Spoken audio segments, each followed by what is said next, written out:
Buenas noches, retomamos nuestro curso de doctrina social de la Iglesia.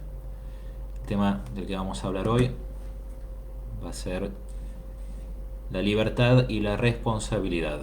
Tercera y última parte. Hoy terminamos, sí o sí. Y bueno, mientras se van conectando, aprovechemos estos primeros minutos para ir recordando un poco los temas que venimos tratando en nuestro curso de doctrina social. Vamos leyendo el catecismo de la Iglesia Católica, justamente entresacando lecturas que nos hablan de lo que esto que se llama la doctrina social de la Iglesia. Un par de semanas atrás habíamos leído cómo la Iglesia nos habla de la dimensión social del ser humano, ¿sí? Recordando siempre las palabras del Génesis, ¿no? No es bueno que el hombre esté solo, vamos a hacerle una ayuda adecuada, dijo Dios en el comienzo de la creación. Bien, ¿no? El ser humano entonces está hecho para vivir en sociedad, ¿sí? Desde su naturaleza, desde su creación. El ser humano es parte de una sociedad, todo ser humano, ¿no? De una sociedad o de una comunidad en general. Y recordábamos un par de principios que regulan, principios básicos, fundamentales, que regulan las relaciones sociales, sobre todo la relación entre el todo, que es la sociedad, y las partes, que son las personas que la integran. También decíamos que este todo y estas partes tienen características singulares, justamente por el hecho de que las partes son personas, ¿sí? No son o no somos simples partes materiales o engranajes, ¿no? Sino que somos personas. Bueno, por eso recordamos sobre todo dos principios que son fundamentales en esta relación entre el todo y las partes, ¿no? Entre la sociedad y las personas que la integran. Uno es el respeto de la dignidad de la persona, ¿sí? De la persona humana, valga la redundancia. Y el otro es el principio de subsidiariedad, ¿no? Cómo la instancia superior o mayor tiene que dejar hacer a la inferior y ayudarla en aquello que no pueda, ¿sí? Siempre con miras a de que pueda lograr por sí mismo realizar aquello que eventualmente no puede, ¿sí? O sea, ayudar y enseñar eficazmente a arreglarse por sus propios medios, decíamos, ¿no? Bueno, eso de manera sencilla es el principio de subsidiariedad. Y como veíamos que la doctrina social de la Iglesia insiste tanto en el respeto de la dignidad de la persona humana como uno de los fundamentos de la vida social, y veíamos también que esta dignidad pasa por la libertad del ser humano, por ende, uno de los principios fundamentales de la vida social es el respeto de la dignidad de la libertad del ser humano. Por eso introdujimos este tema que estamos leyendo ahora y con el cual vamos a terminar esta noche, que es el tema de la libertad, ¿no? Libertad y responsabilidad, lo llama el catecismo. Bueno, y ahí estábamos, ¿sí? Recordábamos un poco algunas cosas que nos dice acerca de la libertad, el catecismo de la Iglesia Católica, ¿no? Que es un poder, que es una capacidad que Dios dio al hombre, que la libertad es para algo. Muchas veces nosotros podemos llegar a pensar la libertad como ser libres de, pero la libertad en realidad es para un algo. Es cierto que si uno tiene ataduras que no corresponden, nunca va a llegar a ser plenamente libre, pero la libertad no es solamente romper esas ataduras, ¿sí? Y después hay que ver si toda atadura hay que romper. Bueno, libertad es para algo, ¿sí? La libertad es iluminada por la verdad y es para el bien. De eso hablábamos la otra vez, ¿sí? Existe la posibilidad de abusar de la libertad, ¿sí? Eligiendo el mal, lo cual plantea toda una serie de dificultades de las cuales también hablamos, ¿sí? Y actos de la libertad o de la voluntad, que para el caso son lo mismo, bueno, pueden ser elegir hacer o no hacer, ¿sí? Elegir una cosa u otra, ¿sí? Son distintos actos de la voluntad. Por eso, como a veces lo decimos, ¿no?, en la misa, cuando pedimos perdón al comienzo de la misa, ¿no? Pecado mucho de pensamiento, palabra, obra y omisión. ¿Sí?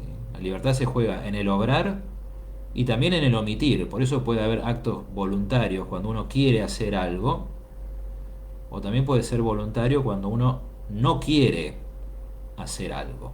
¿Sí? Bien, veíamos también esto, entonces ya lo dije, ¿no? La posibilidad de abusar de la libertad eligiendo el mal. ¿Sí? Mientras más abraza el bien, el hombre es más libre. Si el hombre abusa de la libertad y elige el mal, se va volviendo esclavo. ¿Sí? Y más allá de todas las disquisiciones filosóficas o teológicas que podamos hacer al respecto, digamos simplemente esto, ¿no? La experiencia lo comprueba.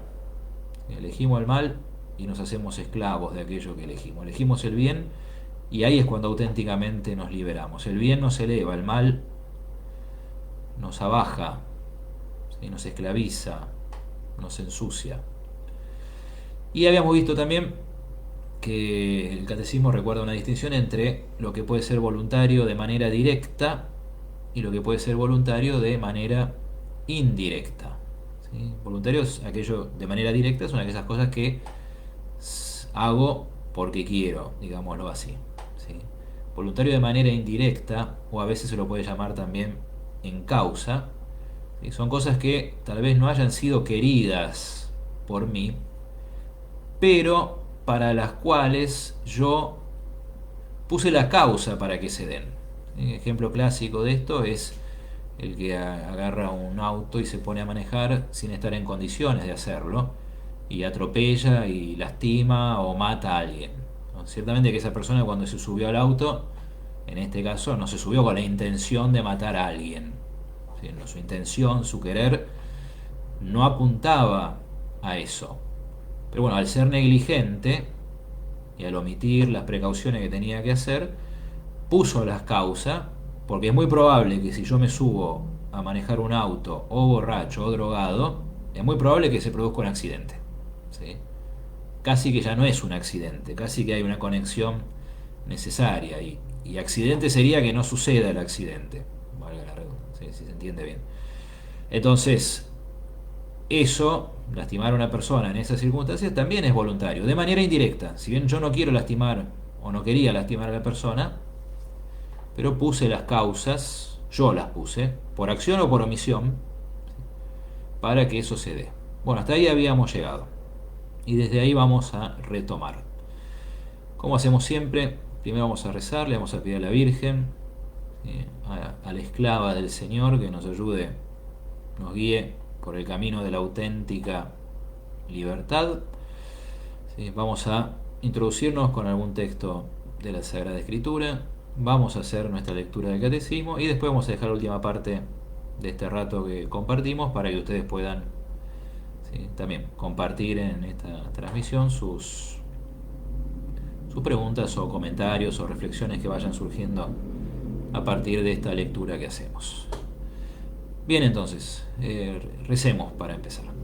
En el nombre del Padre, y del Hijo, y del Espíritu Santo.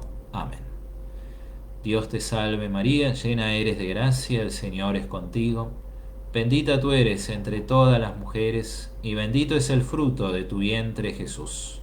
Santa María, Madre de Dios, ruega por nosotros pecadores, ahora y en la hora de nuestra muerte. Amén. Nuestra Señora del Monte Carmelo, ruega por nosotros. En nombre del Padre, del Hijo, del Espíritu Santo. Amén. Ayer celebramos a la patrona de nuestra comunidad, la Virgen de Monte Carmelo. Ahí la pueden ver, ¿sí? Así que acá en la parroquia todavía estamos de festejo hasta el domingo, ¿sí?, con cuarentena y todo. Muy bien, vamos a seguir hablando entonces de la libertad, ¿sí? Y vamos a empezar recordando un texto más de la Sagrada Escritura en el cual se nos habla de la libertad, y es de una carta de San Pablo, es la carta a los Gálatas. Voy a copiarlo acá en el comentario de la transmisión. ¿Sí? Vamos a ir al capítulo 2 de la carta a los Gálatas. ¿Sí? Vamos a ir buscándolo. versículos 1 al 5. Gálatas 2, 1 al 5. Esperen que ahí vengo medio lento. San Pablo decía, ¿no?, que para ser libres, para que seamos libres, nos liberó Jesucristo. Bueno, acá en la carta a los Gálatas vuelve a tocar el tema de la libertad. Ahí estoy. ¿Sí? Bueno, Pablo está contando acá un poco su historia, sobre todo a partir de su conversión que tuvo lugar camino a Damasco. Y en ese contexto tiene lugar lo que vamos a leer ahora, ¿no? En esa narración de su conversión personal, ¿sí? Tiene contexto esto que vamos a decir. Vamos a leer. ¿Sí? Empiezo a leer desde el versículo 1 del capítulo 2. Al cabo de 14 años subí nuevamente a Jerusalén con Bernabé, llevando conmigo a Tito. Lo hice en virtud de una revelación divina y les expuse el evangelio que predico entre los paganos, en particular a los dirigentes, para asegurarme que no corría o no había corrido en vano. Y después de un buen tiempo, después de 14 años ya de predicación, por una inspiración, Pablo vuelve a Jerusalén. ¿Para qué? Y para chequear con los apóstoles que estaban en Jerusalén, acá lo llaman los dirigentes, ¿sí?, si el evangelio que él estaba predicando era correcto. Interesante esto también, ¿sí? Para asegurarme de no haber corrido en vano, dice San Pablo. Bueno, seguimos leyendo. Cuando él subió a Jerusalén, ni a Tito, que estaba conmigo, pero ni siquiera Tito, que estaba conmigo, y era de origen pagano, fue obligado a circuncidarse. Sabemos que había muchos cristianos de origen judío que querían imponer prácticas judías a los cristianos que se iban convirtiendo. Bueno, San Pablo fue un aguerrido defensor de que no hacía falta, ¿sí? Y bueno, y justamente los apóstoles en eso lo confirmaron. Ni siquiera Tito, que era pagano, lo obligaron a circuncidarse. Y esta es la frase, el versículo que me interesa. A pesar de los falsos hermanos que se habían infiltrado para coartar la libertad que tenemos en Cristo Jesús y reducirnos a la esclavitud. Y con todo, ni por un momento les hicimos concesiones, a fin de salvaguardar para ustedes la verdad del Evangelio. ¿Sí? Hermosas palabras de Pablo. O sea, ¿sí?, había falsos hermanos infiltrados en Jerusalén que querían coartar, o sea, limitar la libertad que tenemos en Cristo Jesús. En Cristo Jesús tenemos libertad, ¿sí? Y fíjense cómo para Pablo es un valor fundamental esta libertad que tenemos en Cristo, que él no está dispuesto, esta libertad no se negocia, ¿sí? Ni por un momento les hicimos concesiones, a fin de salvaguardar para ustedes la verdad del Evangelio. Perdón la expresión, pero si lo hubiera transado, hubiera dejado que esos falsos hermanos lo lleven de la libertad otra vez a la esclavitud, y hubiera traicionado, según las palabras de Pablo, ¿no?, aquellos a quienes iba destinada su predicación, traicionando la verdad del Evangelio. ¿Sí? En Cristo Jesús tenemos libertad, y no dejemos que falsos hermanos, ¿sí?, nos quiten esa libertad y nos devuelvan a la esclavitud. Así dice San Pablo a los Gálatas. No dejamos, cuando fuimos a Jerusalén, no dejamos que los falsos hermanos, ¿sí?, coarten la libertad que tenemos en Cristo Jesús y nos lleven de vuelta a la esclavitud. Nos plantamos, dice San Pablo. Bueno, muy bien. Eso como pequeña introducción. Ahora sí, vamos a ir a esta parte del catecismo. Estamos leyendo del catecismo, copio acá, párrafos 1731 a 1738. Algunos ya los leímos, y vamos a tomar desde el 1737, donde hay todavía otra aclaración, ¿sí?, sobre los efectos de nuestras acciones y sobre todo los efectos malos que pueden tener, ¿sí?, nuestras acciones. Y como ya decíamos y lo discutíamos la otra vez, el mal no se elige. O dicho de otra manera, elegir el mal es un abuso de la libertad, ¿sí? Ahora, en algunos casos el mal se tolera, no se elige, se tolera. Y después también hay que distinguir, porque hay distintas nociones o clases de mal, ¿sí? Una cosa es el mal físico, por ejemplo una enfermedad física, ¿sí? Otra cosa, perdón, es el mal moral, el pecado, ¿sí? Entonces acá la pregunta es, ¿cuándo y hasta qué punto se puede tolerar el mal que es efecto de alguna acción que yo realizo? ¿Sí? Ese es el tema que nos presenta el catecismo en este párrafo, 1737. Sobre esto de tolerar el mal, me gusta recordar siempre la parábola del trigo y la cizaña. Ustedes la conocen. ¿Sí? Cuando quieren ir a arrancar la cizaña que se había mezclado con el trigo, ¿qué le dice el patrón? Ahora esperen, no sea cosa que arrancando la cizaña arranquen también mucho trigo. ¿Sí? No sea cosa que queriendo sacar ya de cuajo todo el mal, también saquen un montón de cosas buenas. ¿Sí? Por eso en algunos casos el mal se tolera, nunca se elige. ¿Okay? Bien, entonces este, vamos a ir leyendo despacito esto que dice acá el catecismo. Un efecto puede ser tolerado sin ser querido por el que actúa. O sea, puede darse el caso en el cual yo tolere un efecto, si hablamos de tolerar, estamos hablando de un efecto malo o negativo, sin que caiga bajo mi voluntad. ¿Sí? O sea, puede haber un efecto malo o negativo de aquello que yo hago, pero que yo no lo quiera. Igual con mucha atención hay que escuchar estas palabras del catecismo.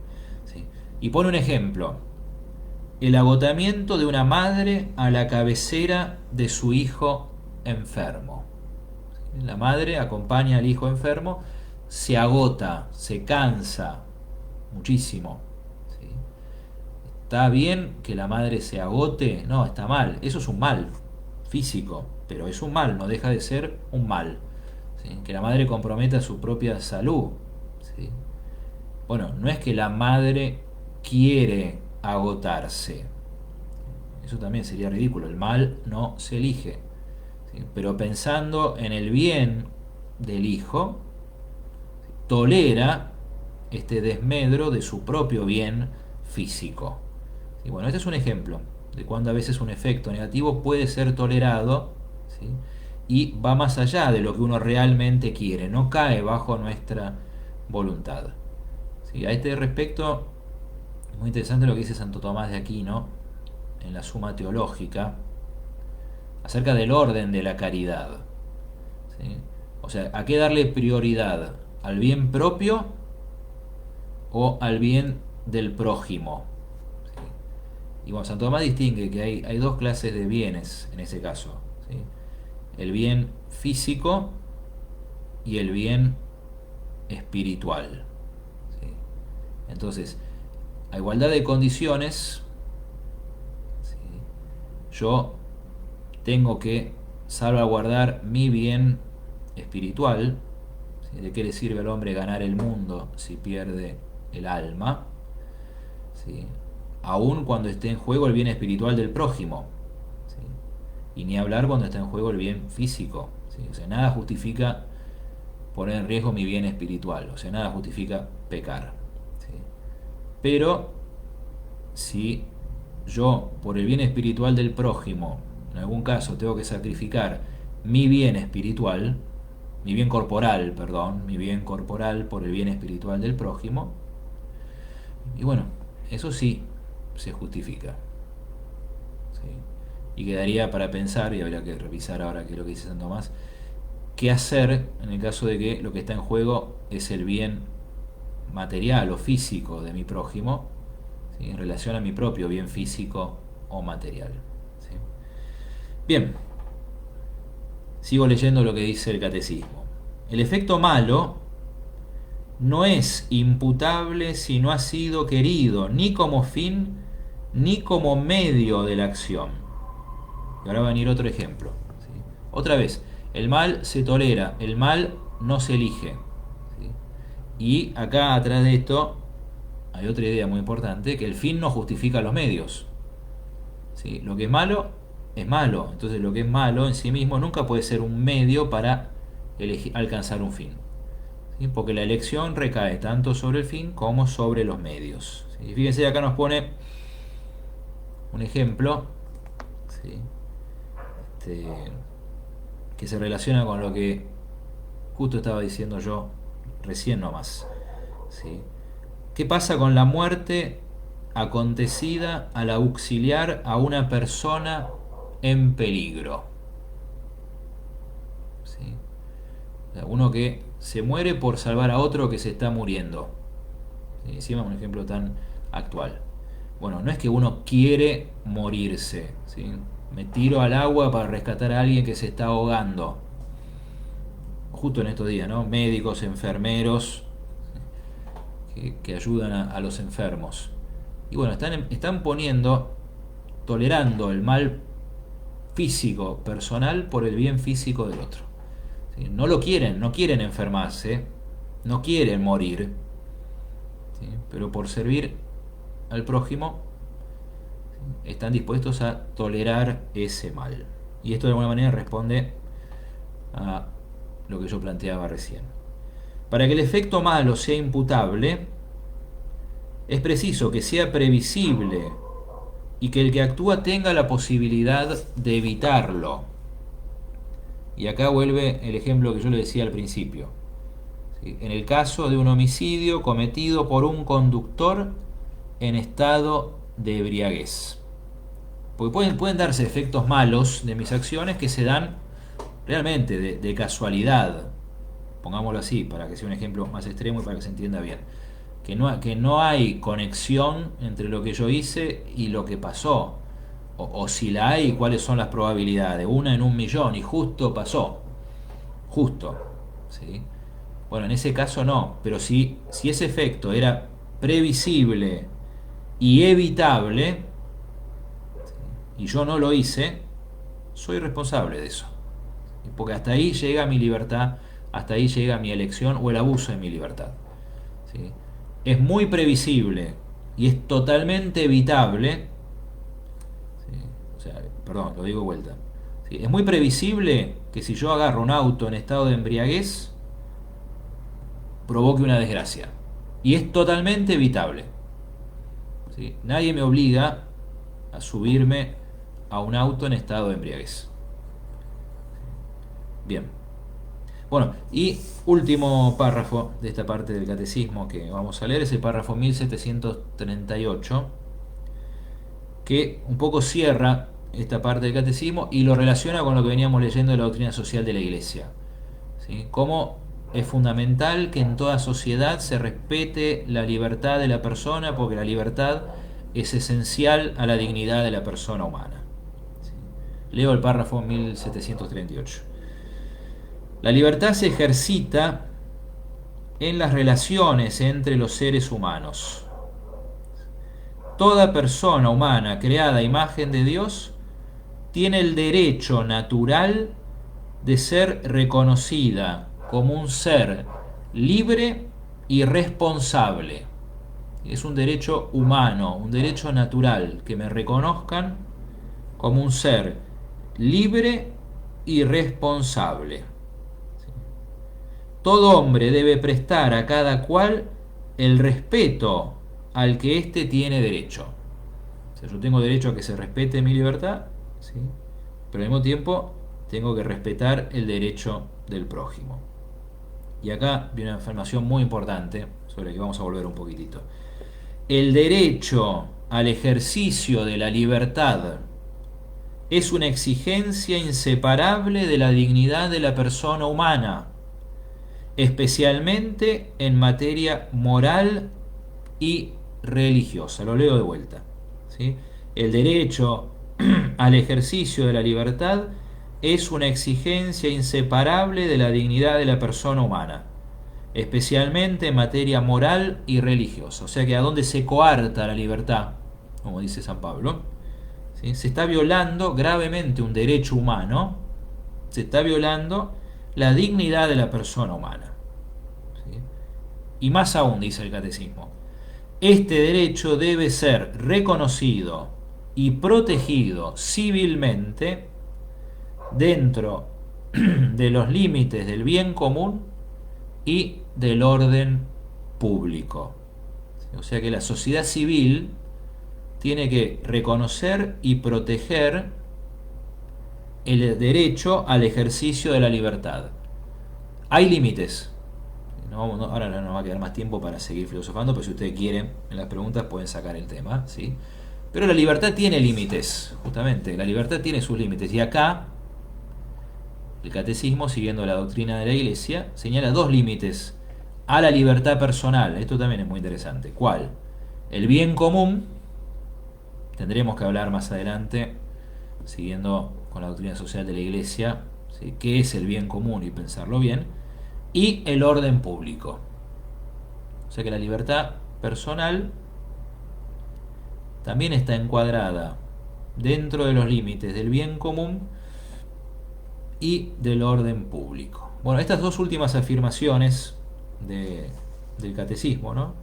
O sea, el derecho al ejercicio de la libertad, que tiene que ser respetado porque es cuestión de dignidad humana, y el que debe ser reconocido incluso a nivel social, ¿sí? Civil, dentro de estos límites de lo que estamos hablando, son dos citas en realidad del catecismo, dos citas que el catecismo hace de un documento muy importante del Concilio Vaticano II que se llama Dignitatis Humanae.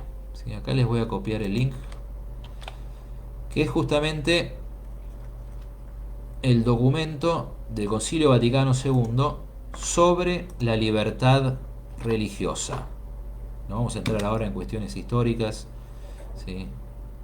Mucho menos del concilio, pero recordemos que en la época del concilio, estamos en la década de los 60, ¿sí? En una gran parte del mundo, hablamos de la parte comunista, soviética, este derecho no estaba reconocido, ¿sí? Por eso también este documento tiene ese trasfondo.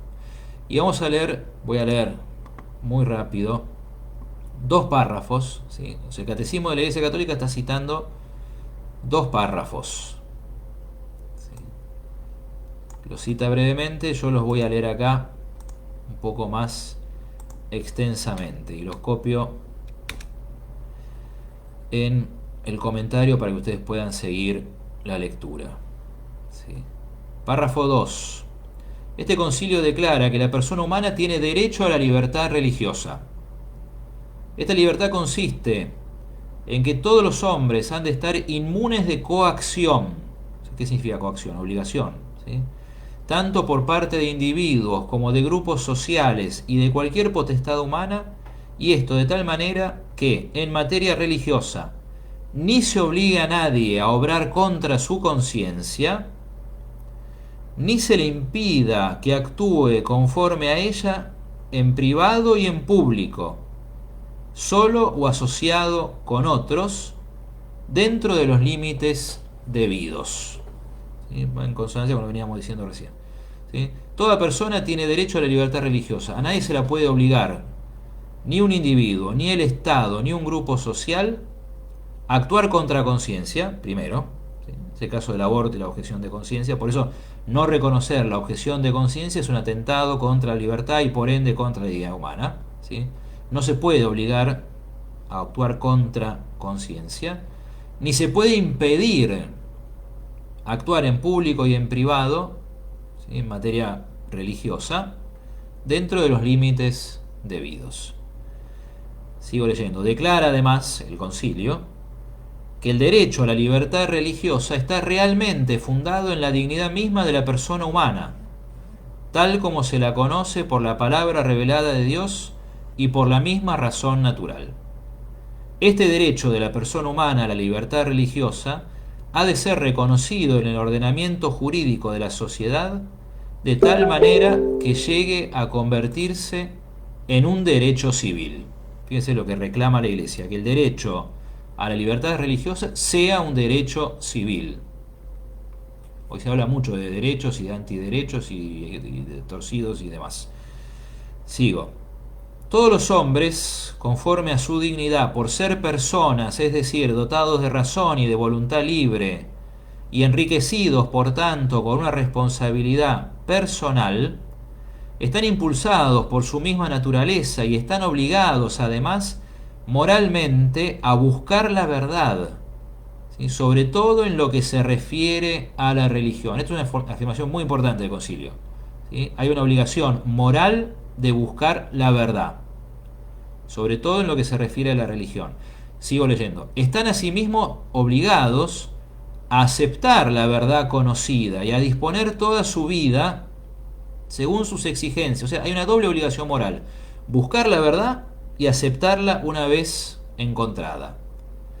Pero los hombres no pueden satisfacer esta obligación de forma adecuada a su propia naturaleza si no gozan de libertad psicológica al mismo tiempo que de inmunidad de coacción externa, ¿sí? O sea, es un deber moral buscar la verdad y abrazarla una vez encontrada, pero esto no se da si no hay libertad.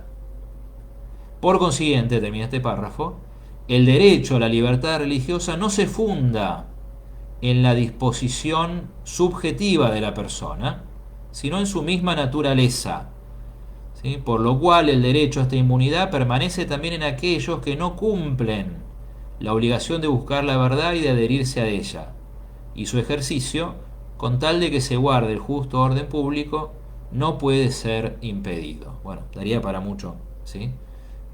Señalo solamente una cosita. Acá la Iglesia habla mucho de naturaleza, ¿sí? O sea, este derecho, la libertad religiosa, ¿sí? Surge de la misma naturaleza del ser humano, ¿sí? Bueno, cuando hablamos de naturaleza hablamos de esencia. Y es curioso, y sobre esto quería llamar la atención, ¿no? Que en estos tiempos de, de cuarentena y pandemia y demás, de golpe han aparecido en escena un montón de términos filosóficos. De golpe nos pusimos filosóficos y hablamos de servicios esenciales, personal esencial, ¿sí? Y demás. O sea que de golpe existe la esencia. Fíjense qué bueno, ¿no? Gracias a la pandemia y a la, ¿cómo es? Y a la cuarentena volvimos a descubrir que hay una esencia y que hay cosas esenciales. Bueno, qué bueno, ¿sí? Algo bueno en medio de tanta desgracia, ¿sí? Ojalá se respetara toda la esencia humana. Bien, último que leo antes de pasar a sus preguntas o comentarios. Párrafo 7, acá lo copié en los comentarios, de la Dignitatis Humanae del Concilio Vaticano II. ¿Sí? Y acá habla de los límites de la libertad religiosa. El derecho a la libertad religiosa se ejerce en la sociedad humana y por ello su uso está sujeto a ciertas normas que lo regulan. En el uso de todas las libertades hay que observar el principio moral de la responsabilidad personal y social. En ejercicio de sus derechos, cada uno de los hombres y grupos sociales están obligados por la ley moral a tener en cuenta los derechos de los otros, los propios deberes para con los demás y el bien común de todos. Otra vez aparece la noción de bien común. Con todos hay que obrar según justicia y humanidad. Además, puesto que la sociedad civil tiene derecho a protegerse contra los abusos que puedan darse bajo pretexto de libertad religiosa, corresponde principalmente a la autoridad civil prestar esta protección. Sin embargo, esto no debe hacerse de forma arbitraria o favoreciendo injustamente a una parte, sino según normas jurídicas conformes con el orden moral objetivo. Bueno, repito, acá habría mucha tela para cortar, sigo leyendo para terminar esta parte. Normas que son requeridas por la tutela eficaz de estos derechos en favor de todos los ciudadanos y por la pacífica composición de tales, por la adecuada promoción de esta honesta paz pública, que es la ordenada convivencia en la verdadera justicia y por la debida custodia de la moralidad pública. ¿Sí? O sea, no, si alguien apareciera de golpe y dijera, bueno, mi religión me manda maltratar a las mujeres y como yo tengo libertad religiosa, ¿sí? Tengo derecho a maltratar a las mujeres. No, eso es un sofisma, ¿sí?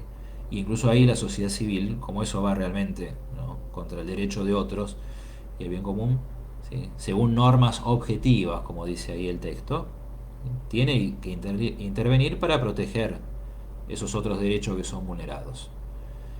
Todo esto sigo leyendo. Todo esto constituye una parte fundamental del bien común y está comprendido en la noción de orden público. Por lo demás, se debe observar en la sociedad la norma de la libertad íntegra, según la cual la libertad debe reconocerse al hombre lo más ampliamente posible y no debe restringirse sino cuando es necesario y en la medida en que lo sea. ¿Sí? Quedo con esta última frase. La libertad debe reconocerse al hombre lo más ampliamente posible y no debe restringirse sino cuando es necesario y en la medida que lo sea. Bueno, siempre llama la atención el equilibrio de la Iglesia en todo, que es señal de su sabiduría, ¿sí? Por un lado se afirma, ¿no?, el derecho al ejercicio de la libertad como uno de los derechos más sagrados de la persona, ¿sí?, y que no se puede coartar, salvo como dice acá, ¿no?, salvo cuando es necesario en la medida que lo sea, pero con muchísima precaución, ¿sí? Pero al mismo tiempo, para que no se piense que la Iglesia es una especie de,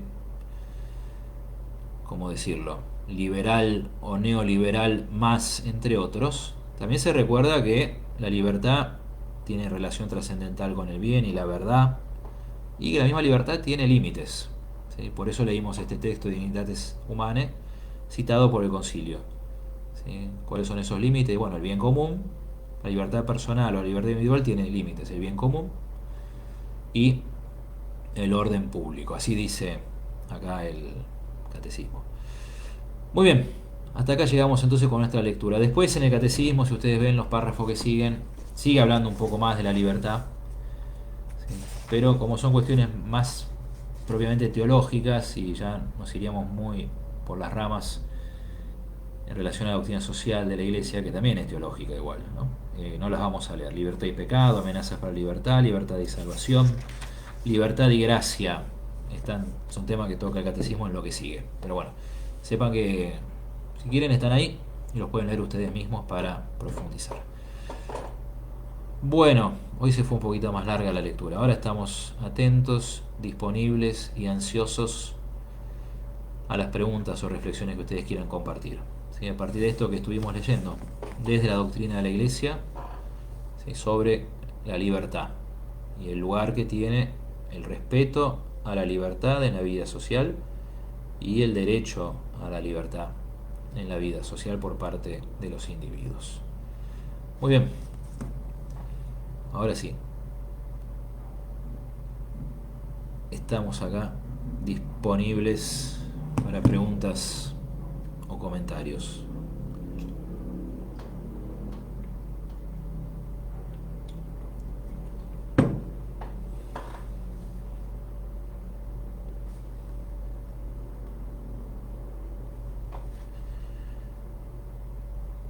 Vuelvo mientras aparece alguna pregunta o algún comentario. Vuelvo sobre un par de ideas que no quería dejar pasar, que tenía ganas de compartirlas con ustedes si sirven como para una invitación a pensar, ¿no? Primero esto, ¿no? Recordar que la plenitud de la libertad no es simplemente liberarse de algo o alguien, sino ser libres para algo. Primero eso, ¿no? Y segundo esto, como llama poderosamente la atención, el tema de las cuestiones esenciales de las cuales tanto se habla hoy en día.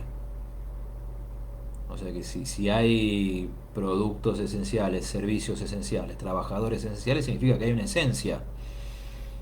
Enhorabuena, redescubrimos la esencia. Si hay una esencia, tendrían que cambiar tantas cosas en nuestra sociedad si fuéramos coherentes. Bueno, muy bien, no quiero seguir hablando, quisiera escuchar comentarios o las preguntas que ustedes tengan para hacer. Ya hablé demasiado.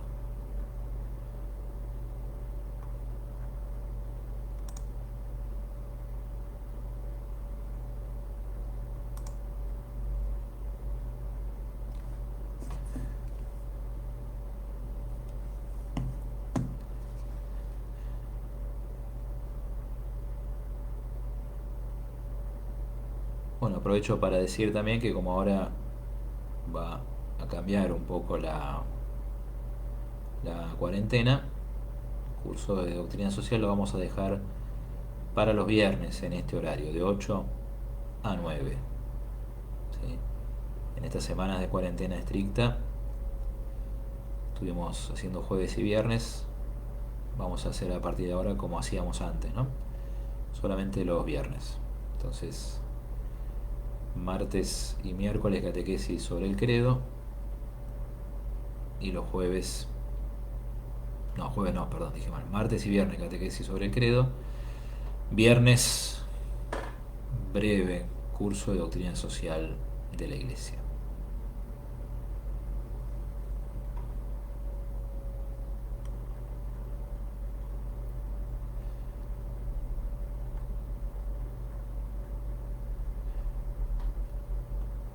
Bueno, muy bien, parece que hoy no vamos a tener comentarios o preguntas, son libres y los respetamos. ¿Sí? Entonces hoy parece que hoy vamos a ir a comer temprano.